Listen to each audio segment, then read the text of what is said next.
Shaking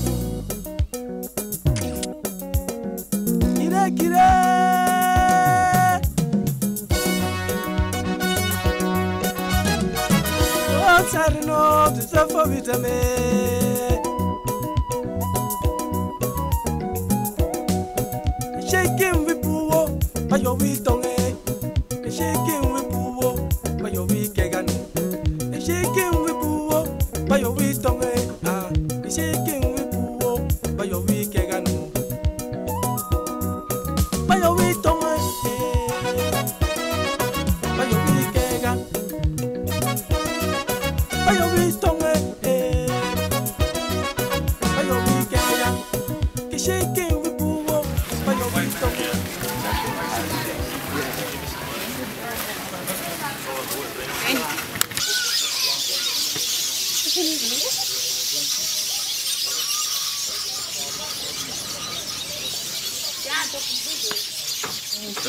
How's it taste, Sarah? Smoking pretty like good. this. Yeah. She's a Ghanaian. Very natural, no salts on there, you know.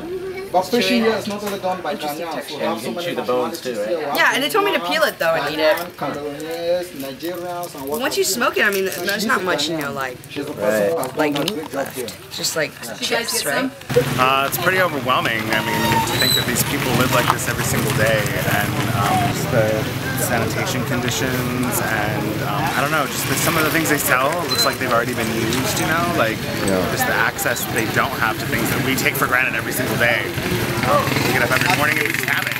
We don't have cars and, you know, all of these things, and they don't have them, and just to think that, wow, this is their life every day. It's kind of weird.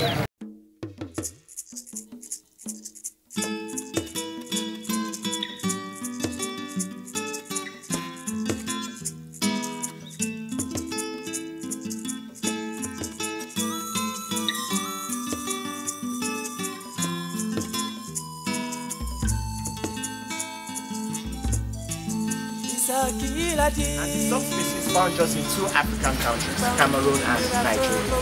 And Nyango, that's her name, she's the only known cross-river gorilla in captivity in the world. And we have 2 babies in the group. If you look on the tree, we've got 2 babies. Those are the only 2 gorillas that have been born here. The one that was beating the chest is the youngest gorilla we have. He's barely 1 year, 4 months.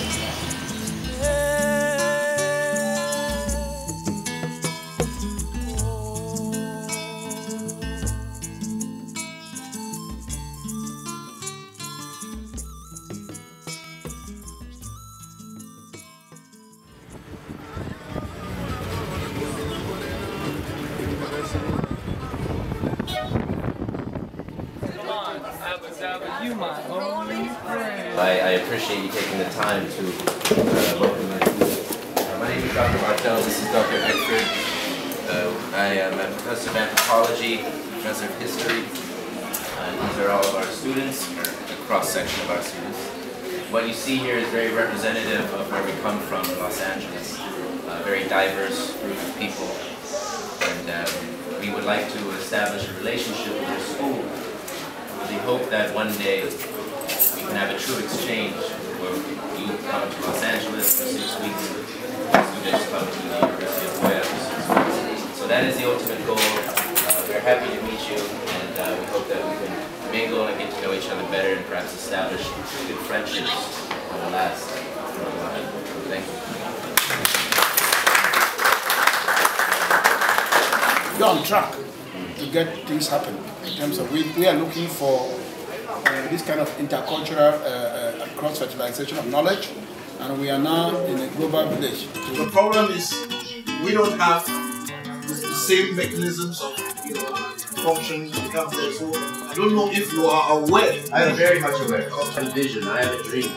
And I've had this dream for a long time now. And it's to have a true exchange program. Yeah. These exchanges that you have with the universities, it's not a true exchange because you do not go there. They come here, it's one way. That's not an exchange. The exchange needs to be two-way.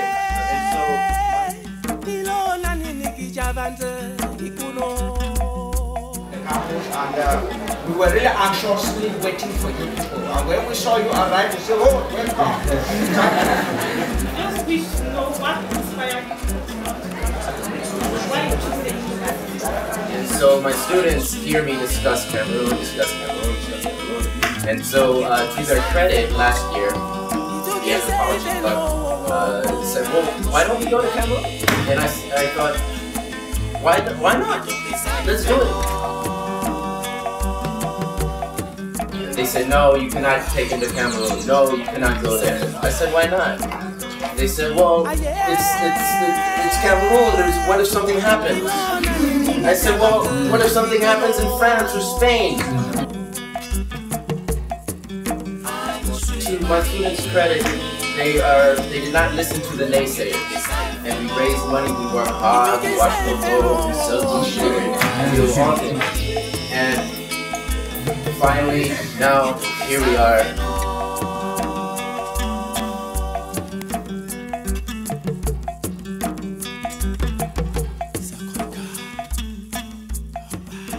We love here, like, you guys are so welcoming, like, I really love this, like, the culture and like how they're so loving each other and talking to each other and such a happy family. Like, you guys support each other.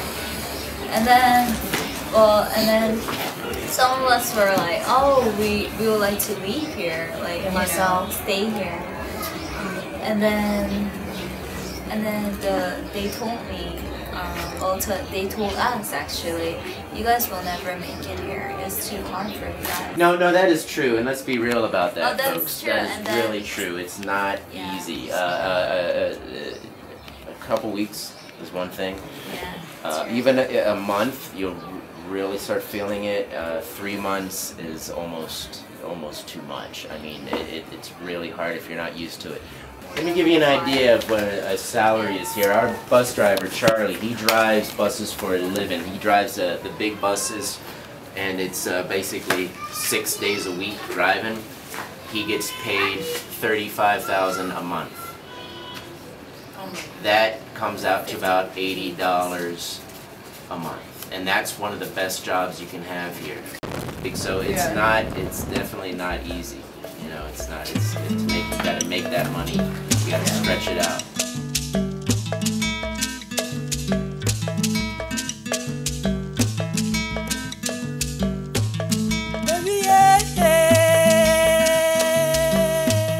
I thought it was gonna be a little town. Yeah, full-fledged city.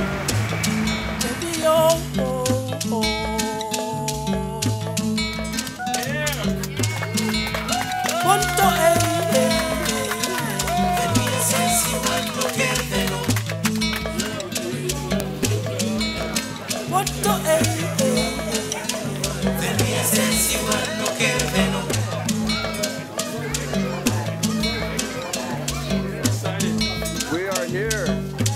We are here.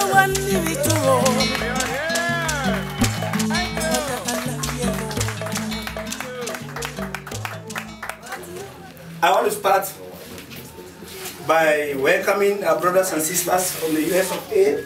So on behalf of everyone here, I can express my sincere thanks for everything that you're doing for us, that you've done for me the last 10 years now, and I hope we can continue this program in the future.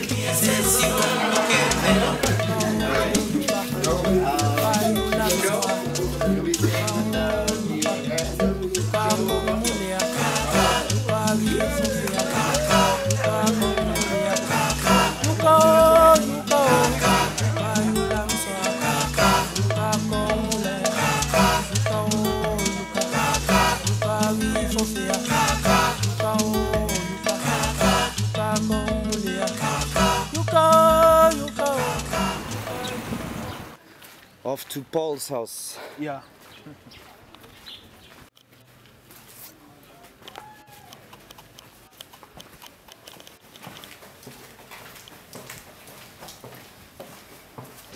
You stood up there yesterday, no? Oh, okay. Yeah. So that's where we stood yesterday? Yeah, that's right up there. That's where we stood yesterday. Did it take you a while to learn the streets? Yeah, no, I grew up, that's why I know all the streets around.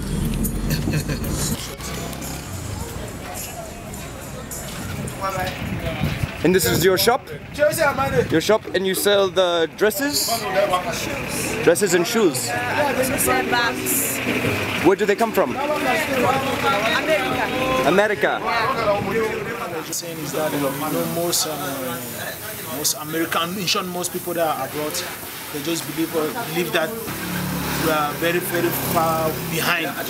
So, but it's something that is always just good to come and see. They believe because there are some people who are afraid to come to Africa because of what they are hearing. To make them to know that what they are hearing is very, very wrong. We are all human. We are all human. So we just need to share one or two things. Yeah. So white people are welcome to come and see Africa. Welcome, very, very welcome, very, very welcome, 100% welcome. Well, it's already 12 noon now, but as you see now how the sun is high like this, very soon it will be raining.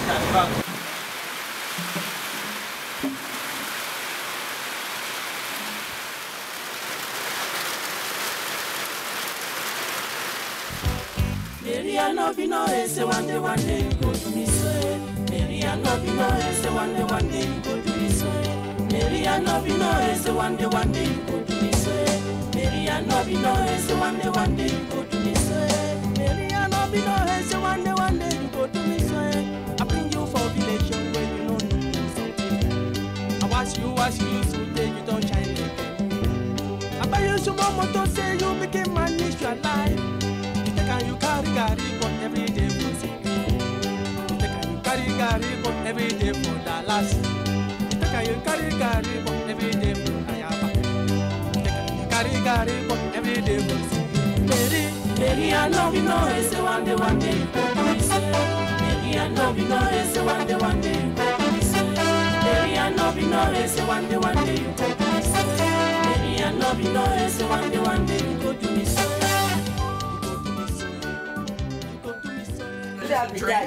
Thank you. Okay. Thank you very much. They say there shouldn't be you shouldn't be sitting there without a drink. I didn't know that. And really? Okay, this is Glenn here. What do you have for us, Glenn? This is breakfast. I ate probably 1/4 of something like this, and they did not let me leave the home without taking this with me. And what is it that you're holding? Can you tell me? In this bag we have Irish potatoes, really good, with almost anything. In this bag we have bean bread, and we have Nigerian bread, really good with tea, really good. Here we have what's commonly known as just French rolls, and here is Ngusu pudding. Ngusu pudding. Yeah, it's sort of a spicy kind of a pudding. You can put it almost on anything. I usually like putting it on cow meat or fish, but you can almost have it with anything. You're in a part of you're not in Old Town with all of us, so can you tell us what your family life was like, your first day was like? I guess it was really different because I've never been with such a big family. Like coming to America, I just have like 3 other family members in here. It's really unique just because there's so many different types of people in my family, but they all treated me like one of them. And this is like the first time I've gotten an older sister, like it was so great. Just because I'm like the oldest one and I don't know what the hell I'm doing. And like having someone to guide me is really tight. You got your own house? Yeah, I got my own guest house. Your own house? Party at Mondi's. Party at Mondi's later.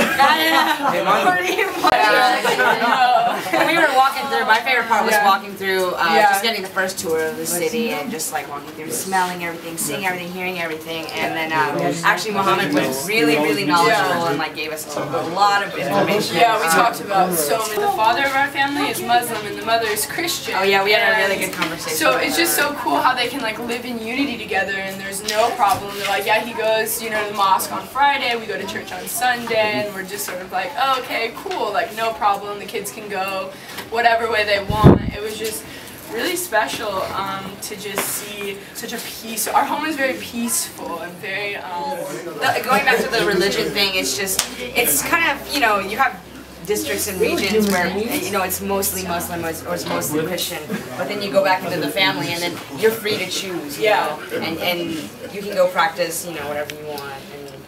That's where that African non-dogmatic. Yeah, I love that. And for me, We're gonna put it on your bag. This is my Fusi's shopping. No, it's not me. This is my mother's shopping list. So we have to get vegetables, potatoes, onions, cabbage. No, I don't. Thank you, mommy. Here we're buying, it's called a pear in Cameroon, which is an avocado in our language. And about 25 cents per pear. Cameroonian cents though, so that's about 5 cents American.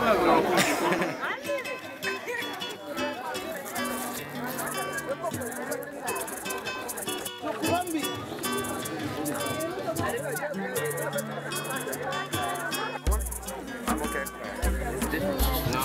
Okay, give me just this. Okay. Now.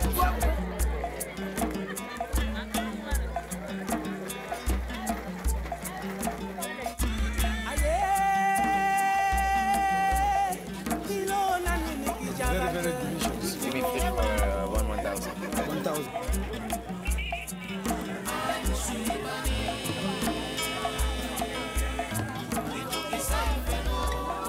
They're so ahead of us. In so many ways. For example, when it comes to bringing your own bag to the supermarket, I mean, we still have to, we're having trouble learning that lesson. Look at it, I'm like, Just came out of the market right now. There are a lot of people, and I was trying to relate to a lot of people, and then they were very welcoming. Yeah. I love how the market was very lively. You could see the interaction between the buyer and the seller, the direct interaction. I want to hear. And then like people will bring bags with them to carry the food that they buy. Yeah. Which was really impressive because we don't do that anymore. Right. And then you could see how people have like small stalls, and you know, even from a young children to the very elderly person was working there. So yeah, it was really impressive.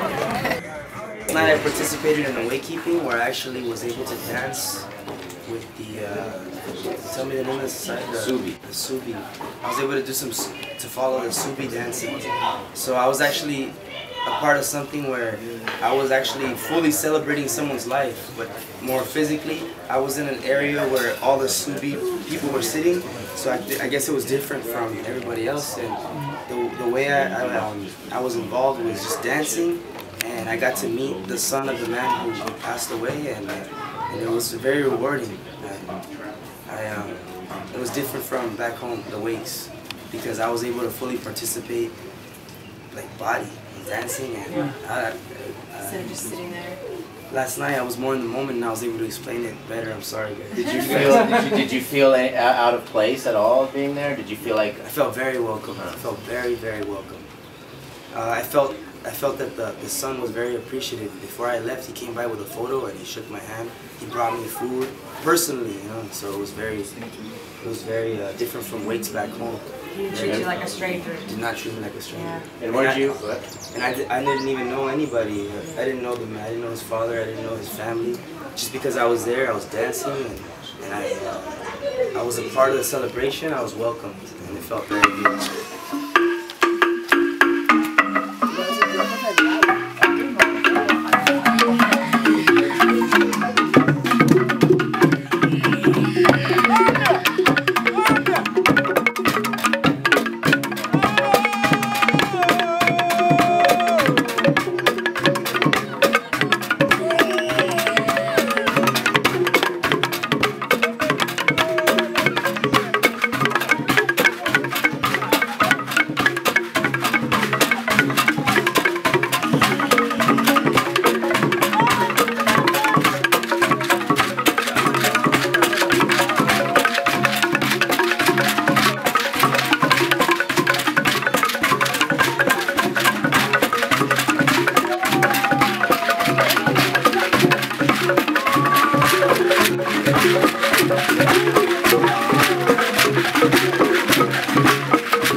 of cleansing her spiritually of the curse, the curse she has.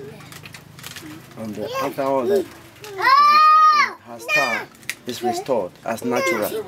And she has no curse anymore. Alright. Grapes need to be fresh, you know, and lose their potency.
Wow. Wow, that is fantastic. Like, where'd the white girl go? Wow. So, doctor, success? Yes. Yes. Done it. All right.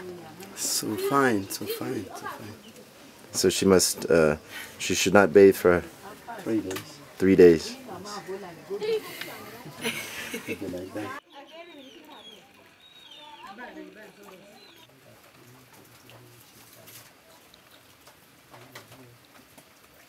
More place where the blood will go in.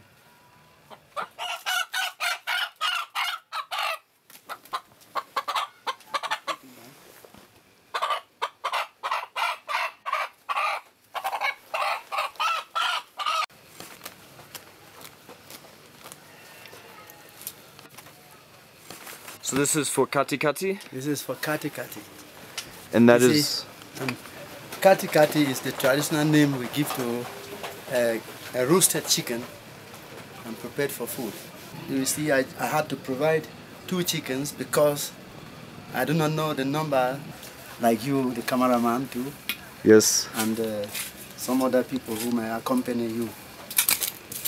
You understand? When the blood goes to the ground, it is like we do not eat just the blood. You understand? We don't eat the blood the same. The blood of any animal must be buried to the ground. Pack them up. Pack, do the roasting. He will do everything. Record.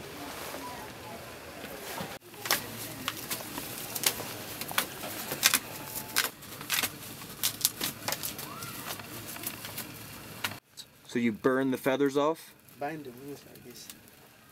We remove those feathers and store them because we have the use for them. You see, there is the juju gown, which is made of feathers. So we do not throw away the feathers because we use them to prepare a juju gown.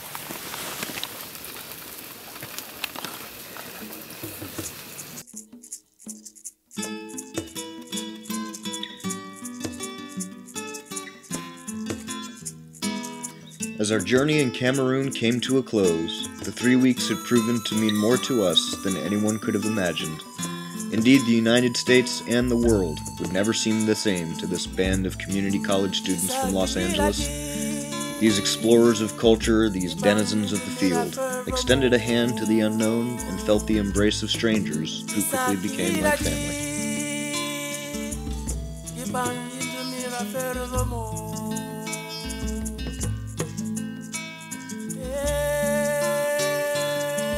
Today we return to our respective classes, our huge lectures at big universities, our offices in the working world.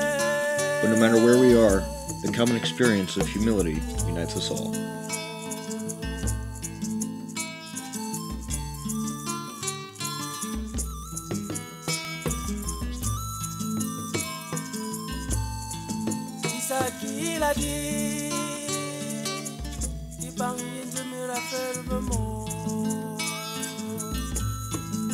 It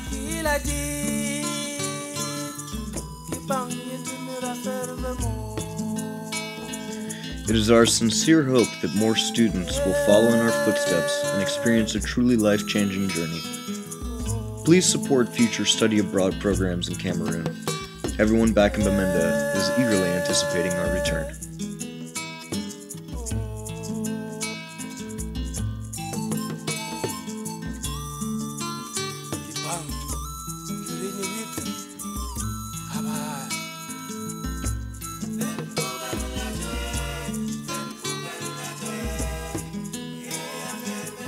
Ikiji ikaveno